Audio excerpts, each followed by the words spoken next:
দেখুন, এই মুহূর্তে একটি খবর উঠেছে আবার যে বিজেপি দাবি করছে হাজী নুরুলের প্রার্থীপদ বাতিল করতে হবে। তৃণমূল কংগ্রেসের দক্ষিণ কলকাতার প্রার্থী মালা রায়, শ্রীমতী মালা রায় এবং বসিরহাটের প্রার্থী হাজী নুরুল ইসলামের মনোনয়নে গুরুতর গলদ রয়েছে, যা আমাদের বিচারে আইন মেনে হয়নি, নির্বাচনী বিধি মেনে হয়নি। তাই ভারতীয় জনতা পার্টির পক্ষ থেকে আমাদের সংশ্লিষ্ট প্রার্থীরা ওই দুই প্রার্থীর মনোনয়ন বাতিলের আবেদন জানিয়েছেন। আমাদের বসিরহাট কেন্দ্রের প্রার্থী শ্রীমতী রেখা পাত্রের যে অভিযোগ, সেই অভিযোগ হলো হাজী নুরুল ইসলাম পঞ্চদশ লোকসভার সদস্য ছিলেন, তিনি লোকসভার মেম্বার ছিলেন। সেই পঞ্চদশ লোকসভা শেষ হয়েছে 2014 সালের 18ই মে। হাজী নুরুল ইসলাম এবারে মনোনয়ন দাখিল করেছেন 7ই মে, 2024-এর 7ই মে। নির্বাচনী যে হলফনামা জমা দিতে হয়, সেই হলফনামা অনুযায়ী কোনো প্রার্থীর শেষ 10 বছরের যদি কোনো কারণে কোনো ধরনের সরকারি পরিষেবা নেওয়া বা সরকারের থেকে নেওয়া কোনো বিধিবদ্ধ স্ট্যাটিউটারি বিল বাকি থাকে, সেই বিল তাকে মিটিয়ে দেওয়ার কথা এবং সংশ্লিষ্ট কর্তৃপক্ষের কাছ থেকে তার যে সরকারের ঘরে কোনো বকেয়া নেই তা নির্বাচনী হলফনামায় জানানোর কথা। হাজী নুরুল ইসলাম 18ই মে 2014 পর্যন্ত লোকসভার সদস্য ছিলেন।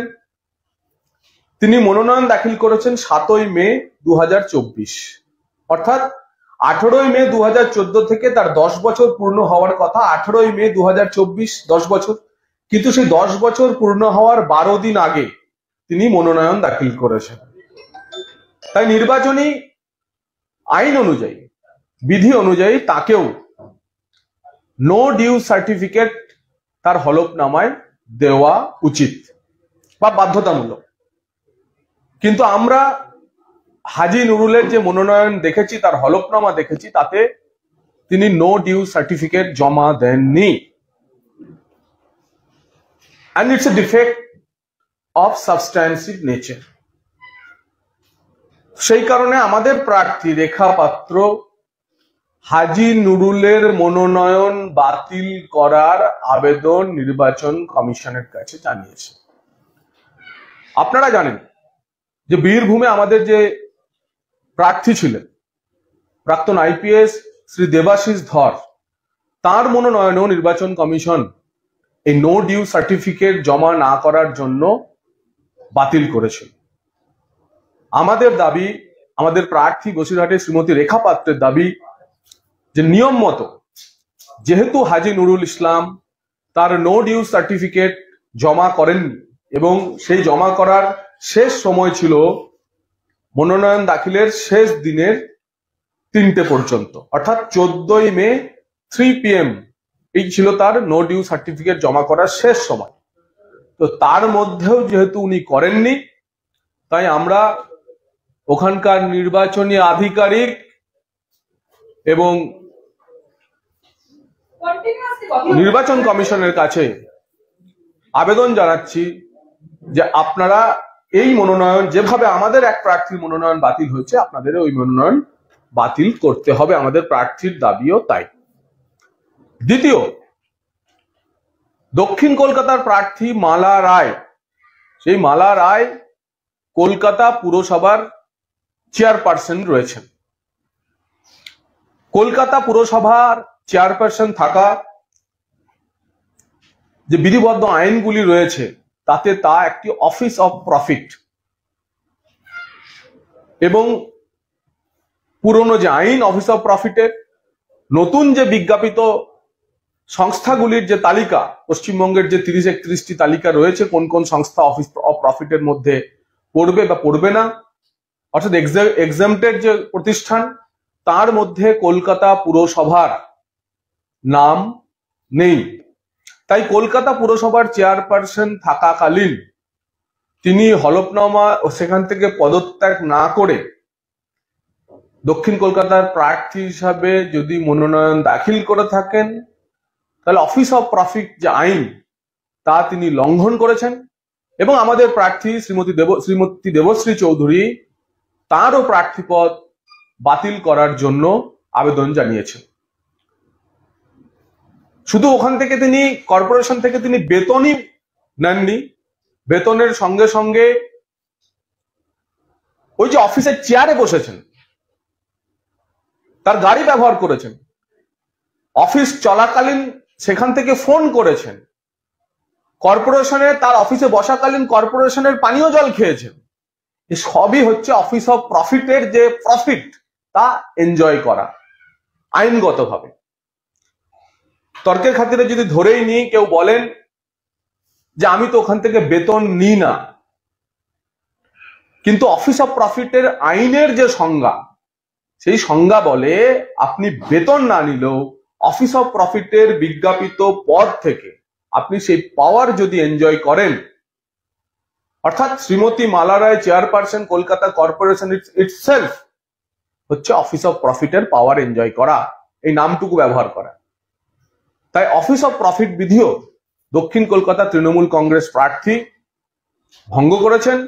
আমরা তারও প্রার্থীপদ বাতিলের জন্য দাবি জানিয়েছি, নির্বাচন কমিশনকে বলেছি, দুই প্রার্থী যেমন জানিয়েছে, দলের তরফ থেকেও দাবি জানানো হয়েছে যে হাজী নুরুল ইসলামের নো ডিউ সার্টিফিকেট নেই এবং অফিস অফ প্রফিটের পদ এনজয় করার সাথে সাথে তা নির্বাচন কমিশনকে লুকিয়ে রেখে না জানিয়ে তিনি মনোনয়ন দাখিল করেছেন দক্ষিণ কলকাতা তৃণমূল কংগ্রেসের প্রার্থী।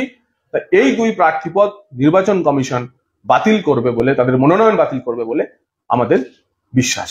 কিন্তু হঠাৎ করে হাজী নুরুল এবং তার সাথে মালা রায়, এই দুজনের নাম জড়িয়ে কেন প্রার্থীপদ হঠাৎ করে বাতিল করতে হবে? একটু অতীতে ফিরে যাওয়া দরকার। বীরভূম, অনুব্রতহীন বীরভূম, আমরা সবাই জানি, সেইখানে দাঁড়িয়ে খুব একটা যে ভোট সহজ হবে এমনটা কিন্তু ভাবার কারণ নেই, বিরোধীরা সেটা ভাবেও নি। ঠিক সেরকম একটা সময় যখন দেবাশিস বাবু তার উচ্চপদস্থ চাকরি ছেড়ে পারফেক্ট পলিটিশিয়ান হওয়ার জন্য চলে আসলেন, ফুল টাইম পলিটিশিয়ান হওয়ার জন্য চলে আসলেন, ঠিক তখন যখন তিনি ডোর টু ডোর প্রচার করছেন, সেই সময় যখন জনসংযোগটা তিনি আস্তে আস্তে বাড়াতে চাইছেন, মিডিয়ার ফোকাসে আসতে চাইছেন, ঠিক সেই মুহূর্তে টিএমসি কিন্তু আবেদন করে তার প্রার্থীপদ বাতিল করিয়ে দেয়।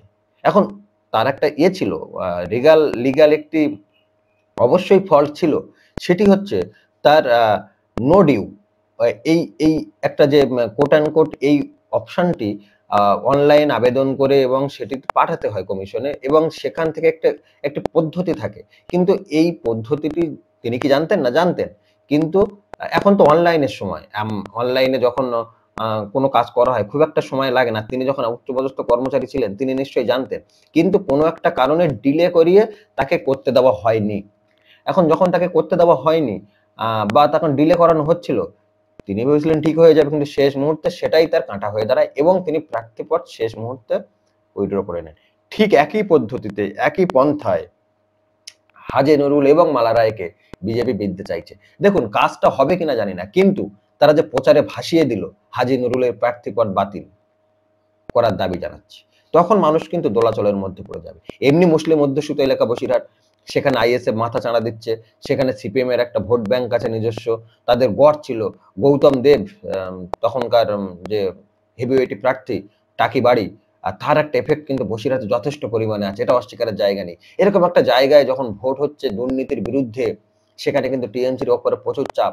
ঠিক সেই মুহূর্তে যখন চতুর্থ দফার নির্বাচন হয়ে গেছে, তার মধ্যে যে এই হাজী নুরুলের বিরুদ্ধে যে একটি সুর বাতাসে ভাসিয়ে দেওয়া, সেই কাজটা কিন্তু বিজেপি সুচারুভাবে করতে পেরেছে এবং সেখানে তারা দেখিয়ে দিচ্ছে যে হাজী নুরুলের প্রার্থীপদ বাতিল হওয়া সম্ভব। আদতে সম্ভব কিনা সেটা পরের কথা, কিন্তু তারা যে ভাসিয়ে দিল, এতে মানুষ দোলাচলে পড়ে গেল। দেখুন, দেবাশিস বাবুর ক্ষেত্রে এটা করা হয়েছিল। আমি বলতে চাইছি, এই যে রাজনীতি চলছে, এরা ওটা করেছে, আমরা এটা করব,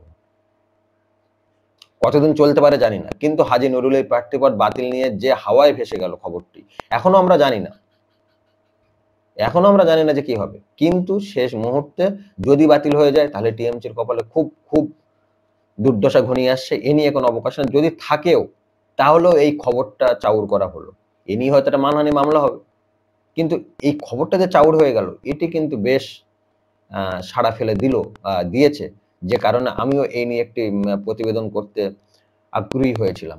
যাই হোক, হাজী নুরুলকে নিয়ে এমনি হাজী নুরুল অসুস্থ শোনা যায়, তবুও তিনি প্রচার করছেন যতটা সম্ভব। আসলে এক একটা দলে এক এক রকম ইয়ে থাকে, পদ্ধতি থাকে, তারা হয়তো শেষ মুহূর্তে প্রচার করবে।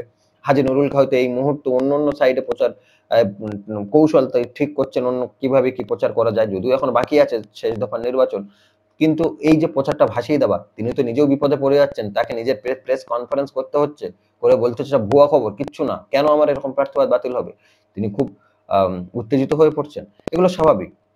এই রাজনীতিটা পাল্টা রাজনীতি যখন দিচ্ছে দেবাশিস বাবুর, ঠিক পাল্টা রাজনীতি, সেটা কিন্তু খুব খুব একটা সাড়া ফেলে দিয়েছে জনমানসে, এটা কিন্তু বলতেই হবে। যাই হোক, সেই সঙ্গে মালা রায়ের নামটাও কিন্তু জড়ানো হয়েছে, যদিও মালা রায় গতবারের ছিলেন,